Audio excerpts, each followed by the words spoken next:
Okay, so the reason why I'm going to, I hate these glasses got glare, they bother me. The reason why I'm going to fly an electrician in from the States is because I don't know if you guys in the U.S. know this or not, but in the U.S., we're on 110, 120, 220, 240. You may only know about 110, which is your regular outlets, but there's other things in your home that's on 120, 220, and 240, okay? So, over here in Africa, their electrical currents is not stable, but they're on the between the 220, 240, 250, right? So, I'm going to bring in an electrician from the U.S.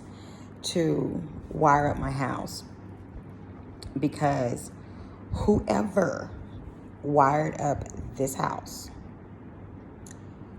wasn't familiar with these 110s and things they got in here, because this power be surging so bad and it makes this humming noise. Like yesterday, I was trying to have a meeting and I was online on my laptop. So I was back there in the room, my bedroom, since people was in here working. So, I had to go back there where it was quiet. And I had the lights on because I didn't want the curtains open, because there were people outside working too. And I didn't, want anybody seeing what's in my room. People got sticky fingers. And so while that meeting was going on, this surge came through. Now, I've seen the lights get, dim. I've never seen the lights turn black. Oh my goodness, they turned black, and you could hear this sound. Ooh, I was like, oh, then no. A wire has already shorted out on the side of the house. I think this was about maybe a week or two ago. And my son came, he was like, Mama, I hear the wires on the side of the house frying. It was lights out. They had to come and have an electrician to come and run another wire. So, and then they don't have stabilizers coming through this house to keep the current stable. So their appliances, these appliances, like that air conditioner, is gonna be gone. The refrigerator is gonna be gone. The TV, the washer, the fans, all that stuff, it's gonna be gone. But that's gonna be their problem, not mine. So that's why I'm gonna fly an electrician from the US to wire my house up, because I want my house to be wired from 110 all the way to 250. Because I will be bringing my antique stove over. I will be bringing my antique refrigerator over. I am going to bring all of my KitchenAid appliances, my ice makers. My son wants his gaming computer, and it's big. It's not little. Which I told him to build him another gaming computer, but he said something about there's some shortages on something and something's too expensive right now or something like that. But I'm going to bring my record players over. Let's just say I'm bringing my house over. The things that I want. Now, I will be leaving my furniture, because I really, really, really have to decide if I want to bring my Spanish bed over here. It was a nice bed too.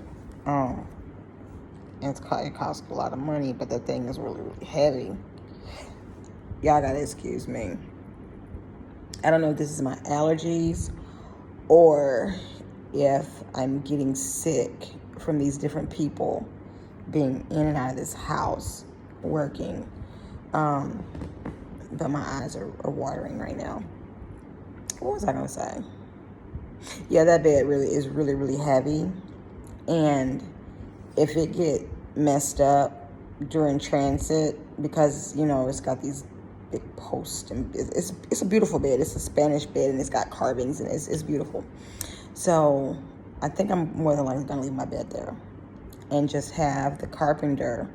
What I'll do is I'll have my daughter to go in my bedroom and take pictures of my headboard, my footboard, my side rails, all of that, and send it to me.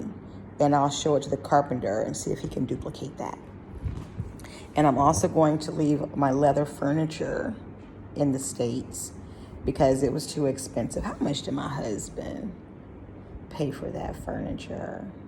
And we got it at a discount because he worked for the furniture company, at the furniture manufacturing company. But I'm thinking it was like 15,000-20,000. But that's some good dang furniture, and that's some good leather. Good it's good. But I'm gonna leave that there because I don't want my leather and my sofas and all that getting scratched and or torn or anything like that, because I will go ballistic. Plus, I'm not selling my house in the United States. I'm not selling any of my properties that I have in the United States. And these corporations has been after me, trying to get me to sell my properties, and I'm not going to do that. And I wish other people who own their properties outright, like me, I don't have a mortgage on any of my properties. All of my properties are paid for because I paid cash for them.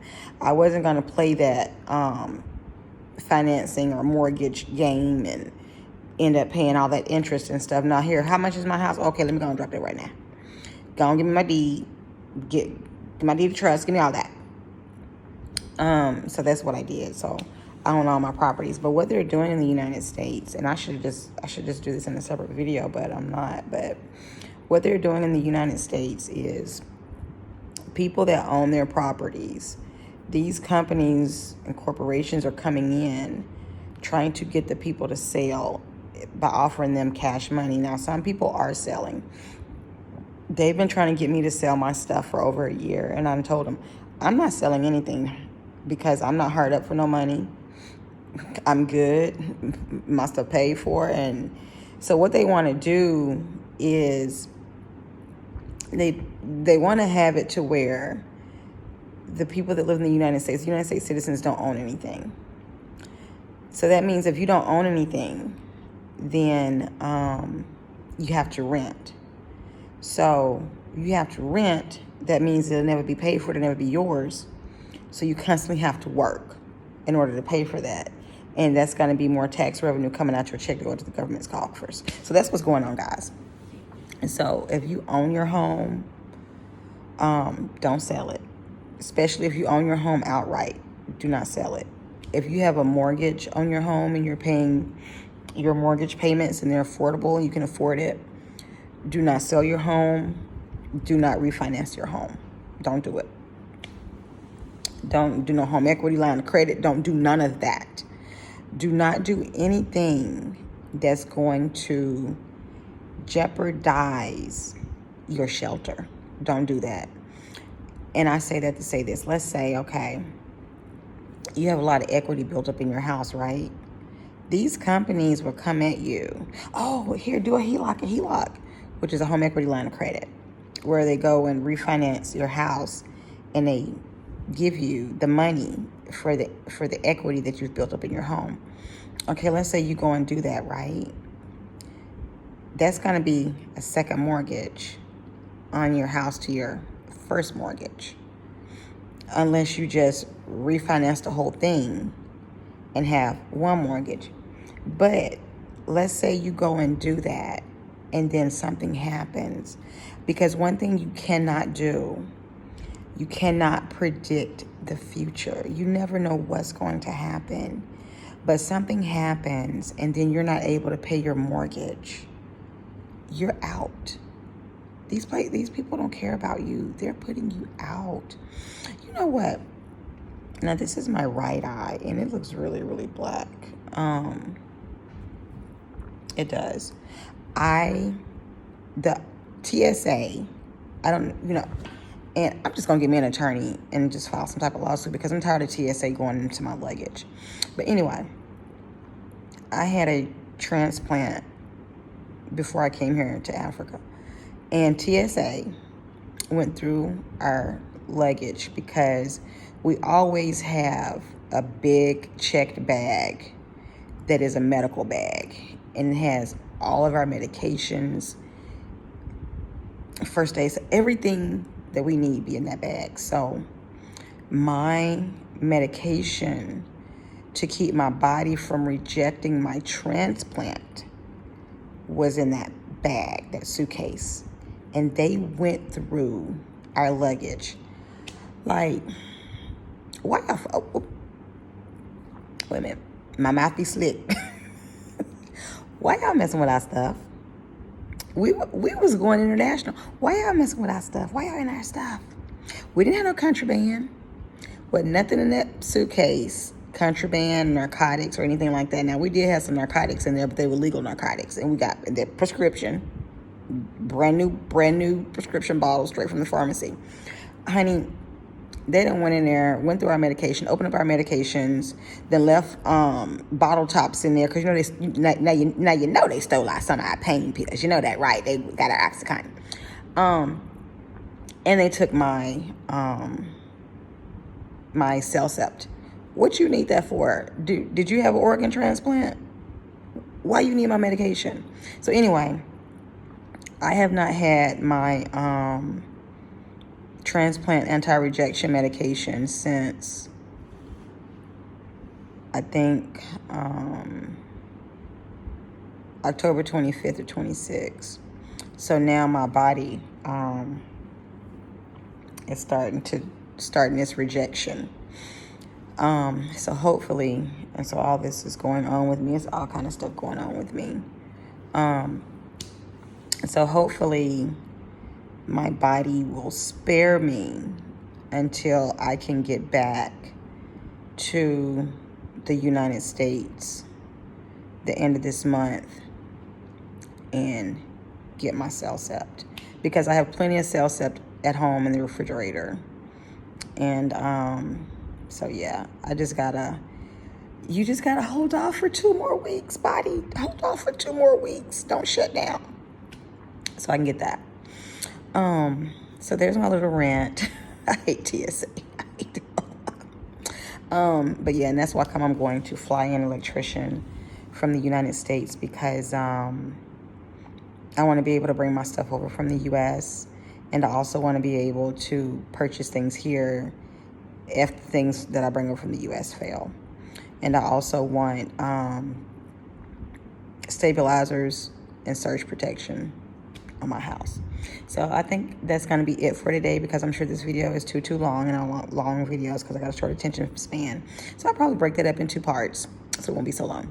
Bye-bye, guys.